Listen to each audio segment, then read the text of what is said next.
Okay, well, the next speaker, I said I knew all three speakers, but this is the one I probably know the best and for the longest. Julian Dollar is the general manager of the very successful Newsells Park Stud, and as the primary vet in charge of Newsells, I see him very much most days.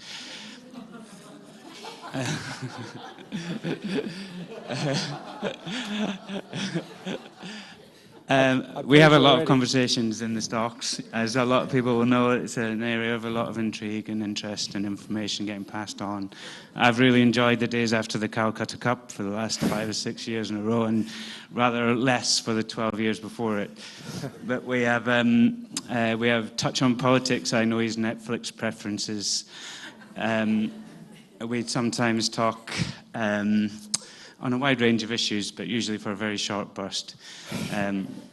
But on the whole, the themes are the racing industry and how we look after it, and race results. But we spend a lot of time considering the best way to manage the horses in front of us.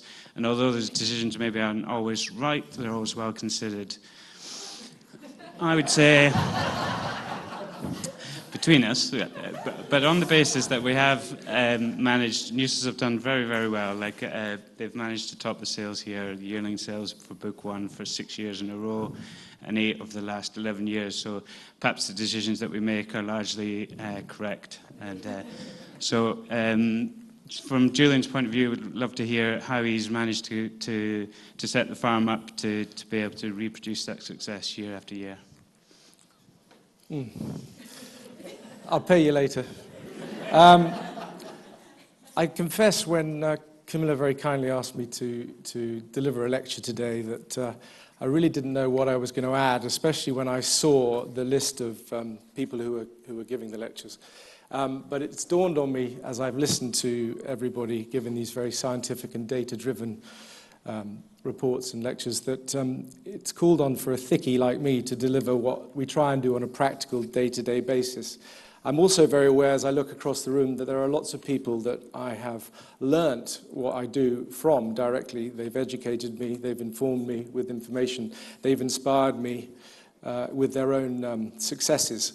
So as a caveat, I would say that what I'm going to say today is really just based on my own personal experience of running a stud farm in Kentucky and more recently at Newsells Park Stud.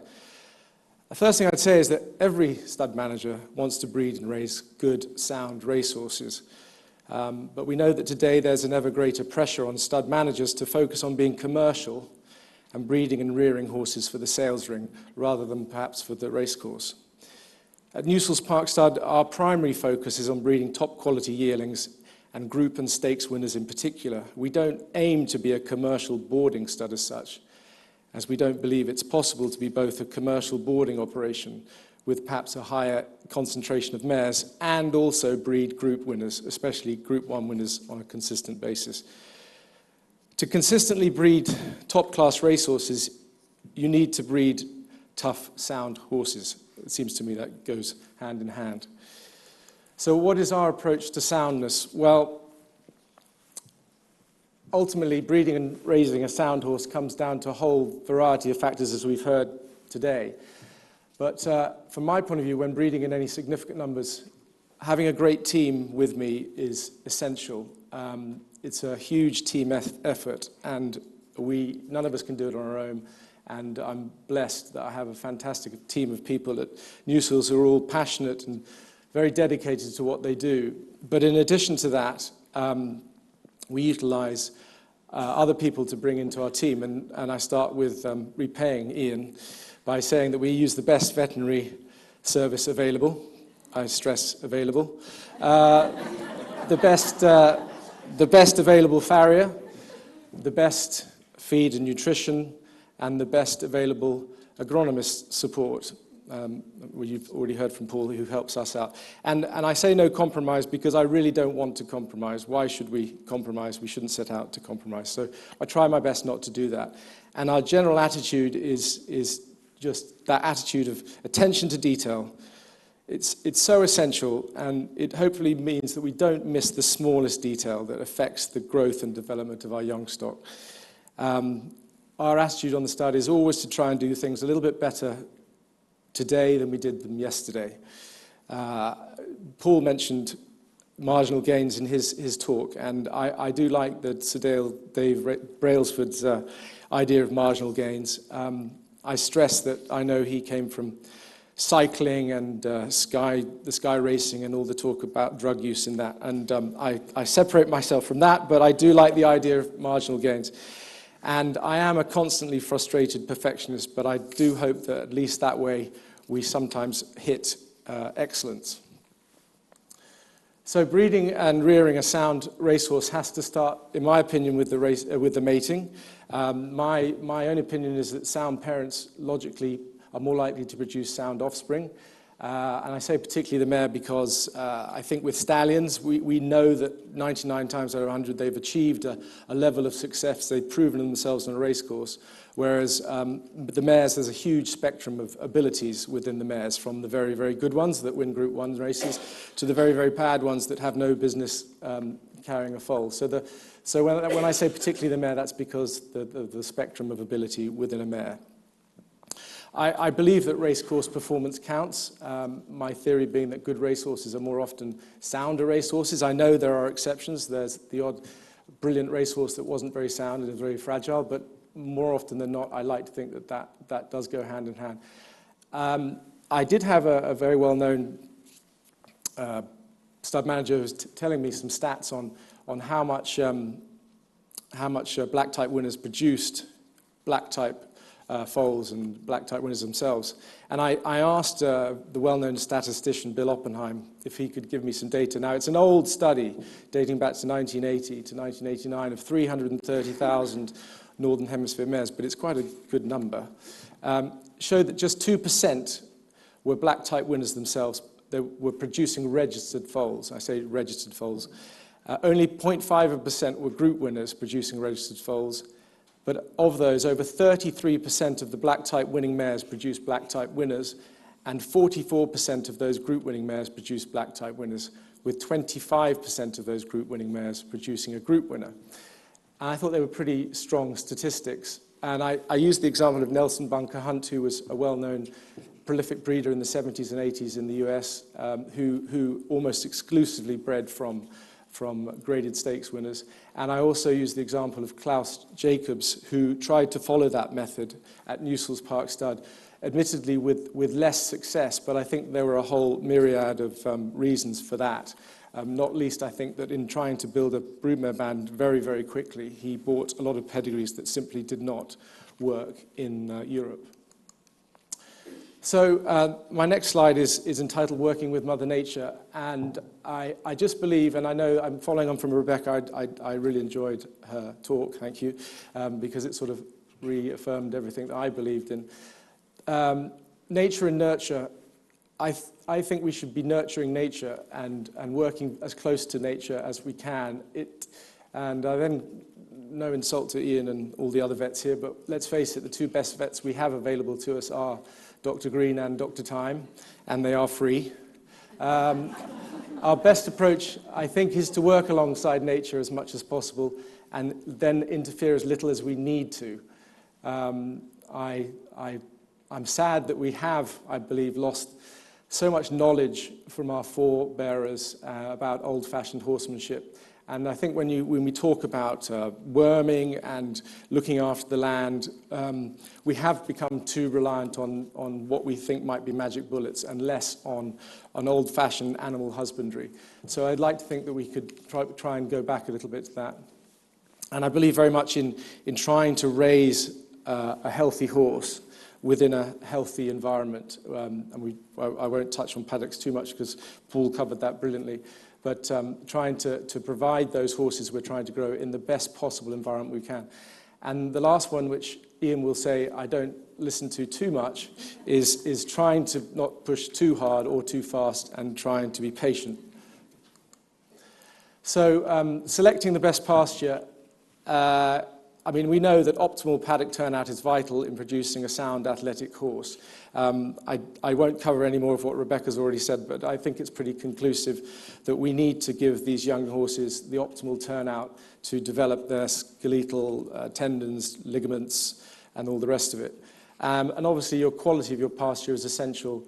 It needs to be balanced. That's where your agronomist will come in and help you to make sure that the grass that those horses are eating is optimal, that the surface they are growing up on is safe and as cushioned as you can be, and that we can provide the very best environment for them. At Newsells, we utilise the land available to us to best effect, taking into account the soil type that we have on different parts of the stud, the topography that we have on different parts of the stud, paddock sizes, and we have a lot of variation in paddock sizes, so we can use different size paddocks according to what suits the horse at what age of their life, and shelter. It was really interesting to me some years ago where we had some weanlings stroke yearlings in a very poor paddock, and I was bemoaning that we had them in there to the yearling manager, and we sort of didn't really have a choice at the time. But it was a very, very sheltered paddock through the winter, and although they had, by the looks of it, very little grass, they actually did better than some of the yearlings we had in big 30-acre paddocks that were quite open to the elements. So shelter is obviously very important. Newsells is split into two halves, the old parkland and permanent pasture, which has been there for hundreds of years, with a clay, loamy soil. It gets very wet in the winter, so we try and rest those paddocks for 5 or 6 months, which is good for the paddocks and stops them getting completely destroyed. And then we have a new part of the stud, about 550 acres, which is light chalky soil, and that serves as a benefit for us in the winter when we are wintering the weanlings stroke yearlings out on that. I love the idea of flexibility with paddocks, and we're very fortunate at Newsells that we have 1,200 acres in total and 1,000 acres of pasture.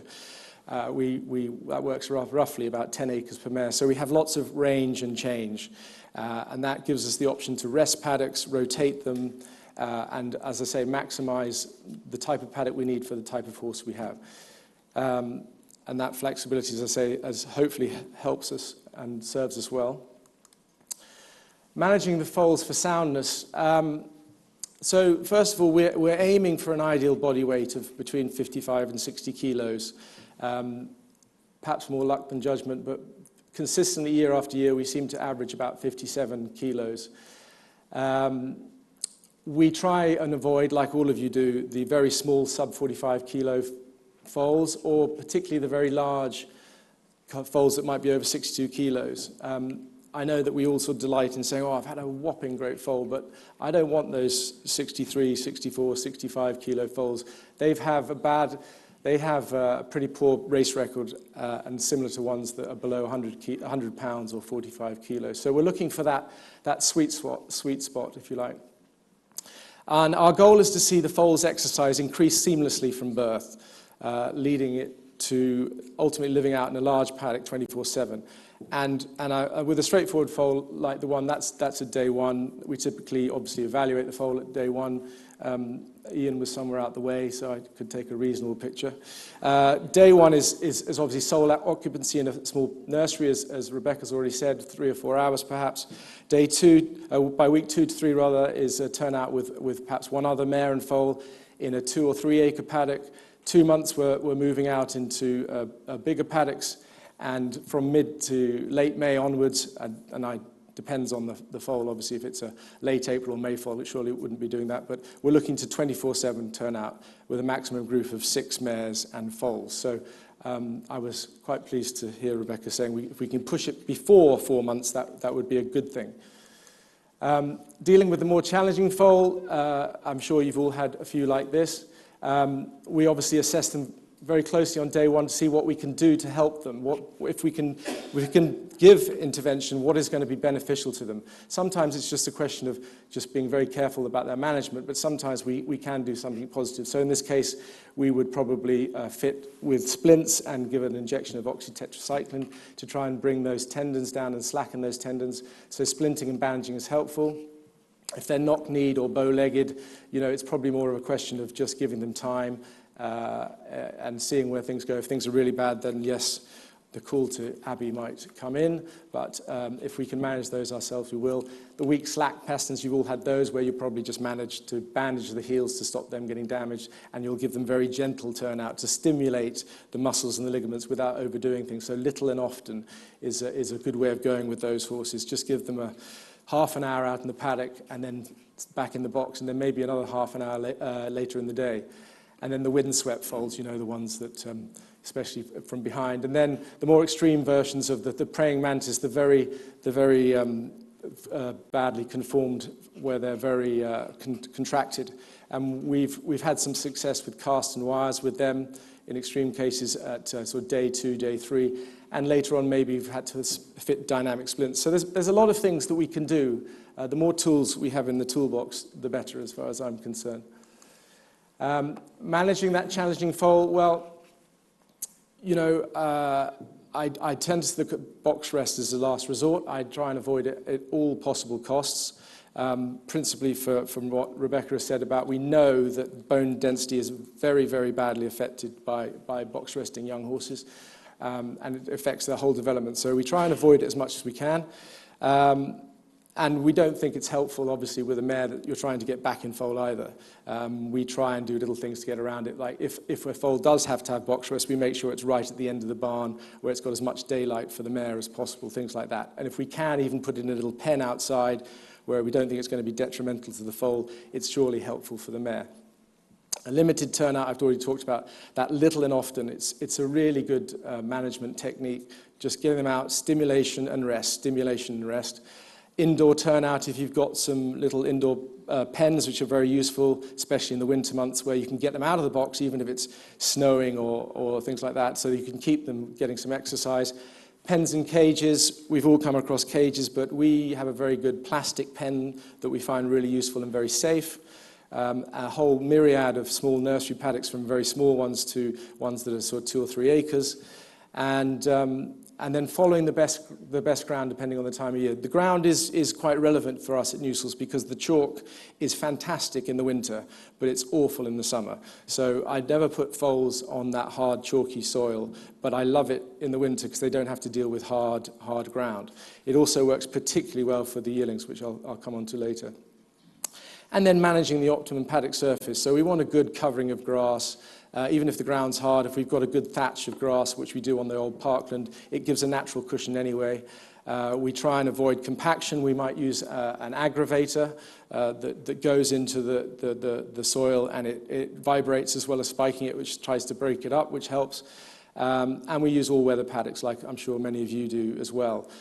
Initially, we were using them more for wet ground. Now, apart from this year and perhaps last, we actually find them more useful in hard ground for the foals, so they can get out on a surface with a bit of give and cushion in it.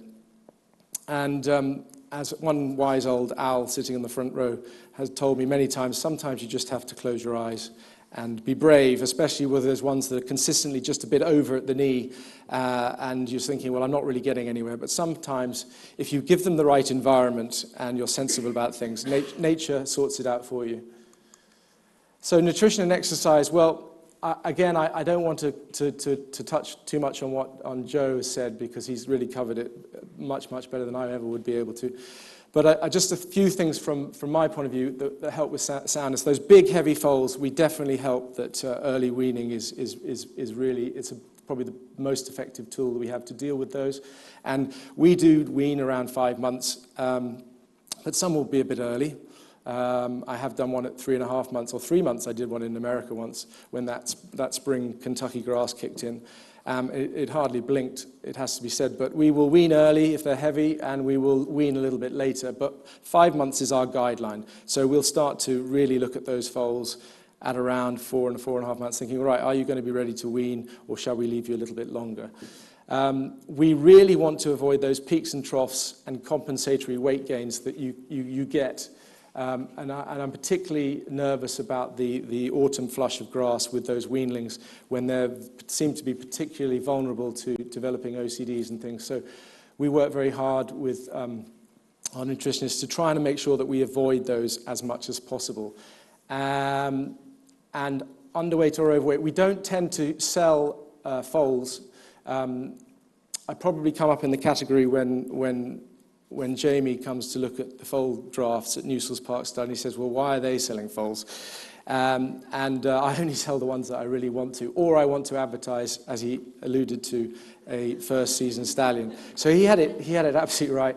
I'd rather have underweight weanlings than overweight foals. I have looked at those sort of shiny seals and been very jealous and envious that ours don't look like that. But when I think about it in the long term, I think it's better for those foals to be slightly under than over.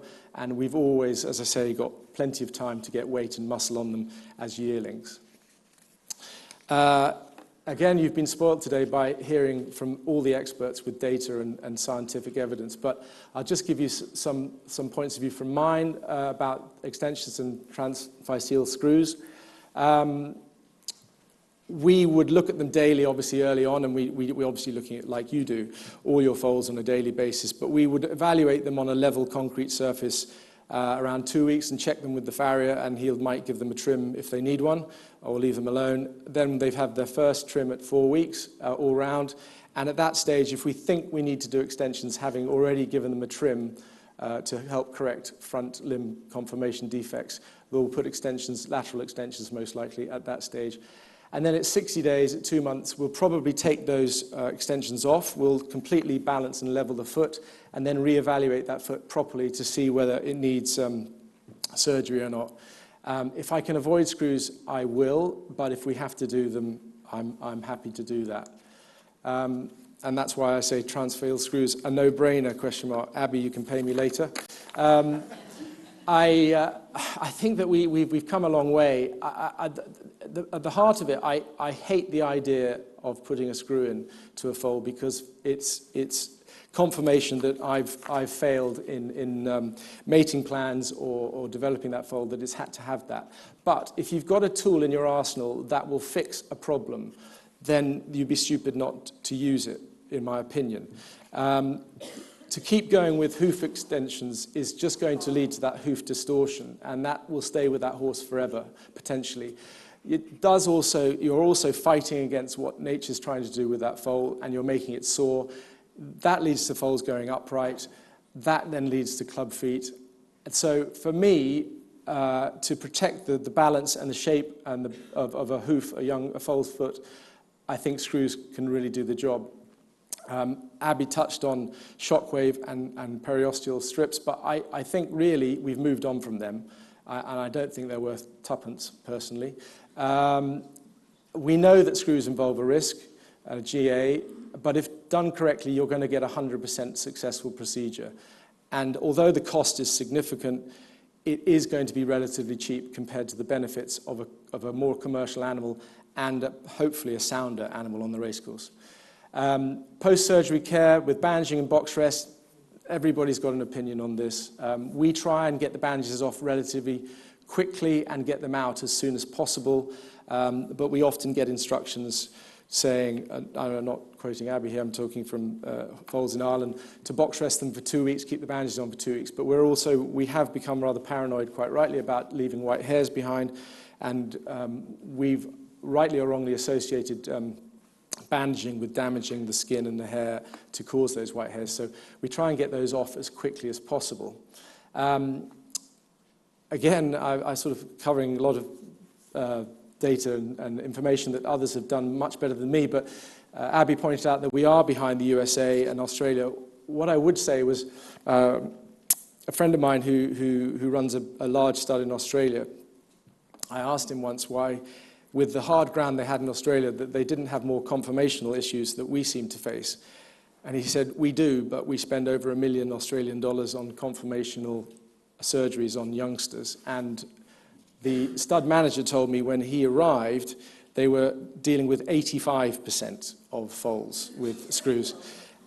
So it goes on, and although the data isn't there, I certainly don't have any data, I think given the success of that operation, one must assume that there are plenty of foals that have had screws that successfully race and win group races.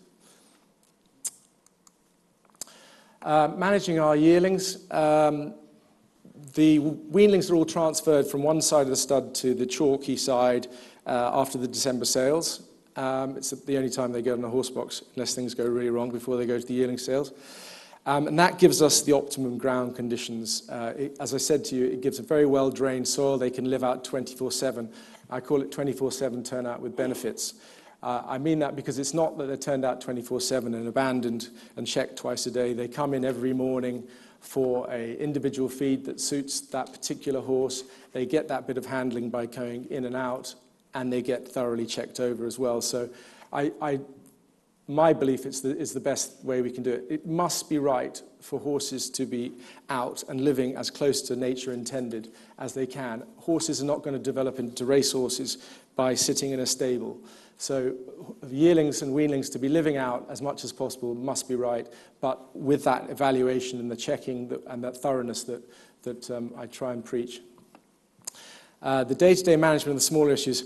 Well, I talk about foot abscesses because I don't know about you, but we've had more foot abscesses than I know what to do with this year. It's been an absolute nightmare. But we can manage them, obviously, and if they do get very uncomfortable, I still try not to lock them up unless it's really bad. And I might use some bute or something for a couple of days, because sometimes I can see horses getting particularly sore, and it seems to throw their conformation quite quickly. And you look at a horse thinking, why is that splayed? It's never been splayed in its life. But they get a bit sore, so I do use a bit of bute now and again.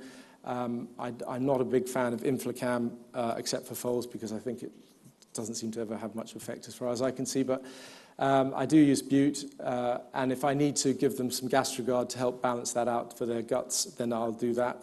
Again, the spectrum of paddocks to help manage the hard ground. So to give you an example, 2 years ago we had a spectacular group of yearling colts, and we did the survey x-rays in January, which we do every year.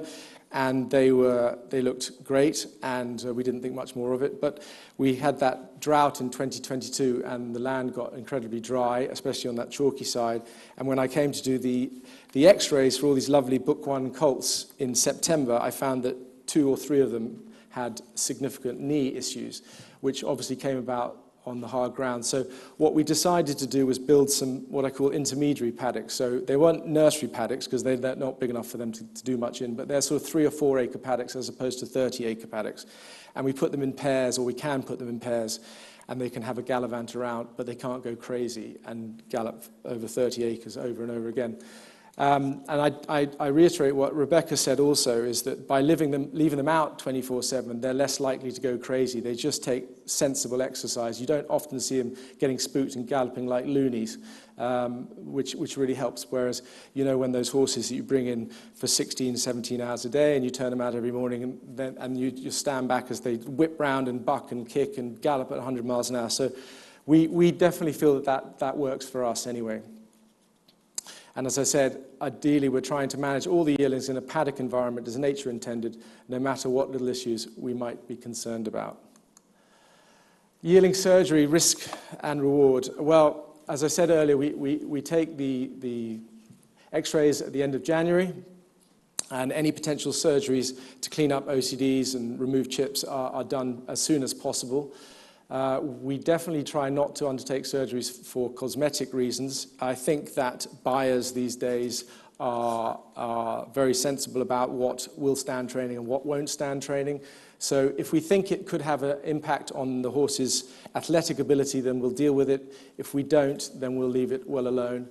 The timing is important because we want to get them through surgery, have that period of box rest and back out into a paddock as soon as possible, and certainly in order to take advantage of the spring grass, because recuperation obviously involves box rest.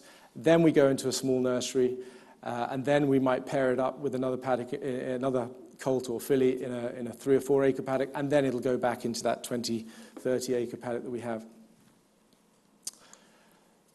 Yearling prep, well, I'm not going to go into yearling prep because that's a whole different topic. But what I do believe in is the right conditioning work involved in preparing yearlings for sale is important and is beneficial to them becoming sounder racehorses. Stabling young horses, even through yearling prep for up to 22, 23 hours a day, cannot be good for the development of a racehorse. We're lucky that we have lots of little paddocks so the colts can go out on their own, and we absolutely turn out those colts for 2 or 3 hours a day, so that's good for their physical well-being and their mental well-being as well. And we find a varied program of hand walking, horse walker, lunging, and turnout is ideal, but it depends very much on the individual. Some will do more of one and less of the other, etc. It just depends on what each horse needs. And I've often thought about it and talked to trainers, but I suspect the perfect prep for a yearling to be a racehorse would be some controlled exercise combined with turnout for the rest of its day. So, in summary, I hit the 30-minute number here. My feeling is that ultimately, through a sound mating plan and careful management of the young stock, our goal is to produce racehorses that have a seamless progression from birth to training that will have optimized their physical and mental capabilities and left them with as few flaws and weaknesses as we possibly can. Of course, Sod's Law means that more often than not we are going to hit bumps along the road, but we also have a myriad of tools in our toolbox to help us deal with those issues. From a positive perspective, improved veterinary drugs, techniques, conformational and wind surgeries has increasingly made us able to produce sound racehorses who might otherwise not be sound of wind or limb. However, with an eye on the long-term soundness of the thoroughbred breed, I just leave you with this question. By breeding with those horses that might otherwise not have been sound enough to have raced, if not for modern veterinary surgeries, are we fundamentally breeding less sound and less athletic horses for the future? Thank you.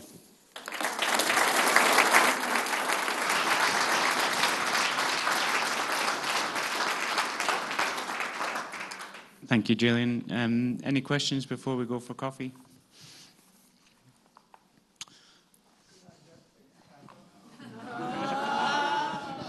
Congratulations, Julian. That was extremely well done. Just from the point of view of this recording of surgeries, which I think is an incredibly important discussion for everyone to have, how do you think, as the seller of horses, we should take this forward? Well, I suspect that's more down to you vets than it is us consigners. I was told by one vet he wasn't remotely interested in knowing if a horse had had a transfer screw put in it as a foal, but he wanted to know if chips had been removed as a yearling or OCDs had been tidied up as a yearling. But he wasn't interested in screws. So I will answer any question as I'm asked it. Does that answer your question? I'm afraid it doesn't, no, because I think the problem is further down the line at breeding stage, isn't it? Yeah. I mean, the sale of the horse as a potential racehorse, everything we're doing is to attempt to improve that situation. The difficulty is your superior horse, when it comes to the sales, makes an enormous amount of money, and it has had corrective surgery. And are we at all concerned about this, looking at the breed, or should we in some way record these interventions? And it is an extraordinarily difficult question to answer, but I think it's right that everyone should consider it.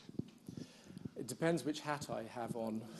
But I get where you're coming from, Nick, and you're right. It probably is best that we declare these things.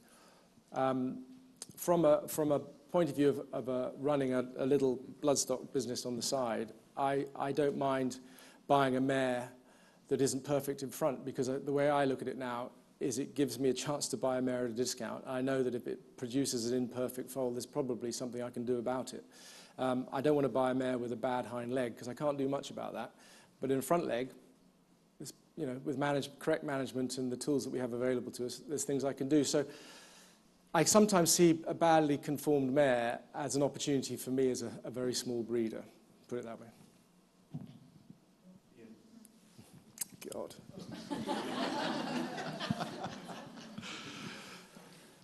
Julian, or in general to the room, we've seen these statistics about the percentage of surgeries that are being done, or the percentage of foals, yearlings that are being operated on. Does that mean that this breed is already inherently crooked? Is the conformation of this breed so poor that we have to do this? Is this payback for when I was mean to you a couple of years ago and I said that losing Matt Coleridge was the worst thing Rossdale's could have ever done, and I could do without you and you and you, but I couldn't do without him? Look, I asked the question. It's not good. It's not good for the breed, is it? It's not good for the breed, but I have to deal with the here and now. I'm running a commercial operation. The stud has to make money to survive. It doesn't have multi-million pounds behind it. It is self-sufficient. If I have a yearling that I know, if it's correctly conformed, can make $500,000 plus, but if I don't do anything about it, it's going to be 50,000. It's what I call a no-brainer, and I love no-brainers. The same probably applies to X-rays as well, though, doesn't it? Like where we, as a group, have to go through this process of the sales and having everything right. And the point you made, Julian, about leaving things in and things being acceptable is probably something that's been slowly improving over the years. Like we wouldn't have left dorsal proximal P1 chips in for fear of them failing the sales at the last moment and being a complete catastrophe, whereas now the sales vets will be brave enough to pass them. And perhaps the same applies a bit to the conformational surgeries, like they very fast go off lists if they toe in, and so we have to play to the market a little bit. And the studies that we'll have eventually on race performance versus screw placement and whether they are actually helping to improve the soundness will actually be interesting and help us justify it. But justify the surgeries or the lack of need for them. And if it falls through to the fact that they stay on people's lists, then the need to do these surgeries would go away. Well, yeah, I take up what you said, Ian. I think the wider question is, you'd say, are commercial sales good for the thoroughbred breed? Any breed, for that matter. Well, yeah. I mean, this is not an attack on you. No, at no, all. no. I didn't take it personally. It's not a conversation just in the thoroughbred, but it's also in sport horse breeding. Exactly the same thing. I mean, my opinion, and Jamie would know better than me, but I mean, I know agents and owners are trying to buy a racehorse, but more often than not, they end up trying to buy a sculpture. Do you know what I mean? They're trying to buy an oil painting, a sculpture, whatever you will. They're trying to buy the most beautiful horse with the most athletic walk. Well, that doesn't make a racehorse necessarily. So commercial sales, full stop, I think, are probably overall damaging to the breed. This was actually just more of a plea to the audience and everyone. Abby and I, we are actually, as she's alluded to, trying to get some more data on these screw foals, and like Ian was saying, about injury rates, because fundamentally that's what we're really interested about. I'm not a sales vet, it's less important, what it looks like, but we want a sound horse at the end of it, and I'm obviously doing a lot more repro, and like we're saying about the breeding.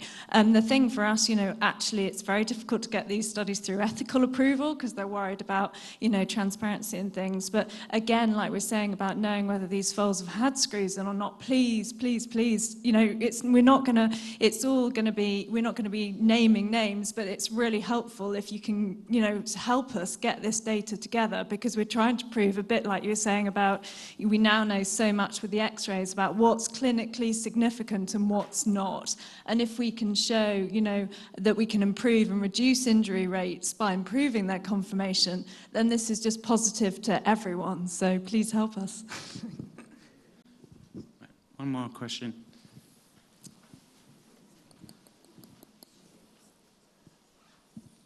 It was just to answer basically Fred as well, and kind of reiterate what Camilla said is, there is one study that's in 2022 that obviously it wasn't a transphysial screw, but it was correcting conformation, and it was saying that they match their maternal siblings in terms of injury and race records and things like that. So there is, and that is in terms of the equine industry, that is a fairly big data set compared to anything we've ever really got from that. But yeah, and then in line with what Camilla said, is there is definitely a study in progress in terms of trying to get our race records in relation to corrective surgery. So I don't necessarily see, when we're placing these screws, it's treating probably like a fasciitis that we're having an issue with, and the aim is to basically get a confirmation after having a fasciitis that then is going to lead to less injury at the racetrack. Obviously, in the interim, we're doing it on stud farms that do have to sell horses as well.